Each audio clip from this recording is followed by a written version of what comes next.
Salam sejahtera sahabat IKPS TV terkasih. Sebelum kita merenungkan firman Tuhan, marilah kita mengambil waktu berdoa. Mari kita berdoa. Ya Tuhan, kami bersyukur karena Engkau memilih kami sebagai anak-anak-Mu, bahkan anak-anak-Mu yang berbahagia. Kiranya kami menunjukkan jalan bahagia itu juga terhadap sesama kami. Demi putra-Mu, Kristus kami berdoa. Amin. Saudara-saudara yang terkasih, akan menjadi sumber perenungan kita hari ini ialah dari Matius 5 ayat 9, saya akan membacakan untuk kita, demikian tertulis. Berbahagialah orang yang membawa damai, karena mereka akan disebut anak-anak Allah. Nah, tadi saudara-saudara adalah bagian dari khotbah Yesus di bukit, dan bagian dari khotbahnya tentang kehidupan Kristen yang bahagia. Berbahagialah, katanya, orang-orang yang miskin di hadapan Tuhan, berbahagialah orang-orang yang lemah lembut, dan berbahagialah orang-orang yang membawa damai. Saudara-saudara, kalau begitu kita bisa katakan ada jalan bahagia Kristiani. Dan itu perlu kita tempuh. Bahkan sungguh penting. Kita sebagai orang Kristen adalah juga orang-orang yang berbahagia. Saudara-saudara, kata bahagia dalam bahasa Inggris, happiness, berasal dari kata hap, yaitu apa yang terjadi pada saya. Jadi, happiness is happening with me. Dengan kata lain, kebahagiaan itu kiranya datang kepada kita karena dia sebuah happening. Maka sebenarnya jalan bahagia itu jalan yang harus terjadi pada kita, dan saya sering mengibaratkannya seperti naik sepeda.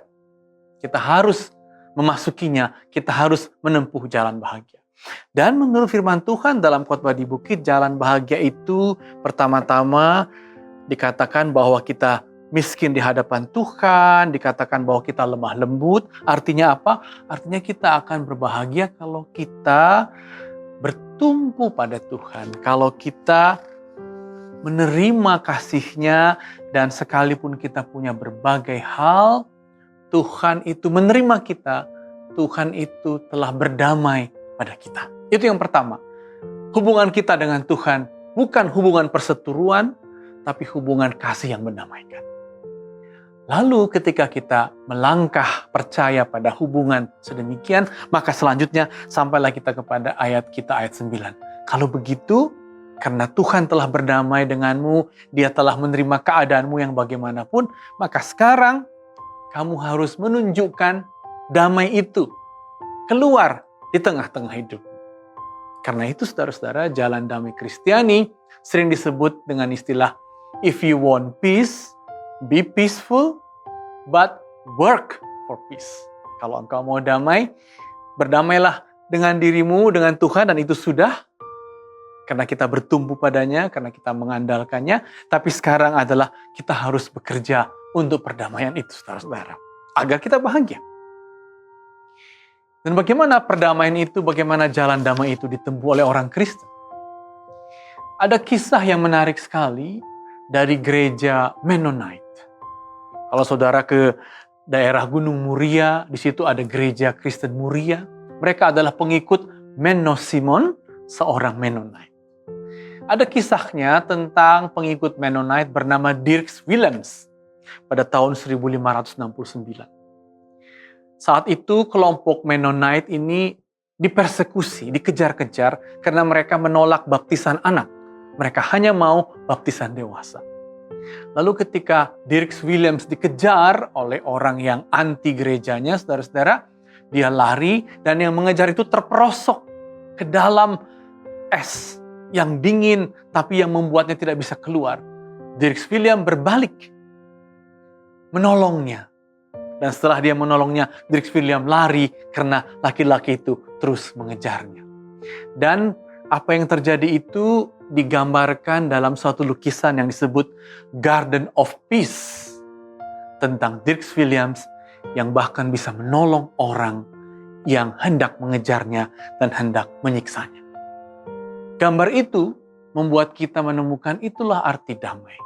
Arti bagaimana bekerja untuk perdamaian, saudara-saudara. Yang pertama jelas tadi, damailah dirimu, ketahuilah bahwa Tuhan tidak berseteru denganmu, Tuhan mengasihimu, dan jadikanlah damai itu menjadi karaktermu. Tapi yang kedua, ujilah keadaan. Mengapa sampai ada keadaan tidak damai dan temukan sebabnya. Dan kalau begitu, yang ketiga, bukalah alternatif. Seperti Dix William tadi yang memberi alternatif kepada orang yang mengejarnya, bahwa walaupun dia mengejar, dia berhak hidup. Dan walaupun Dix William dikejar, Dix William juga berhak hidup.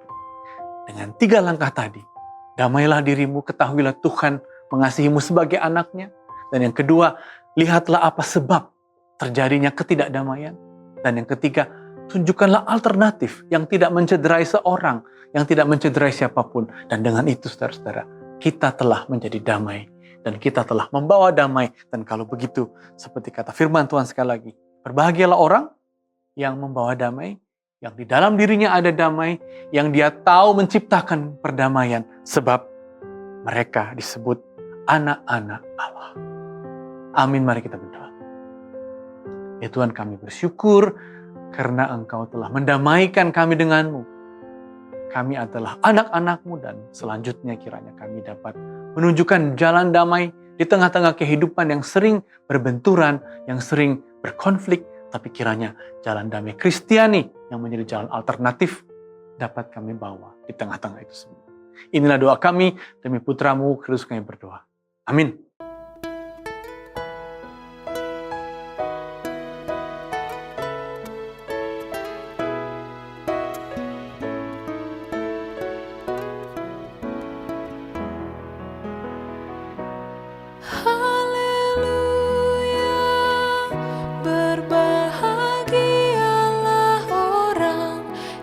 hatinya takut akan Tuhan.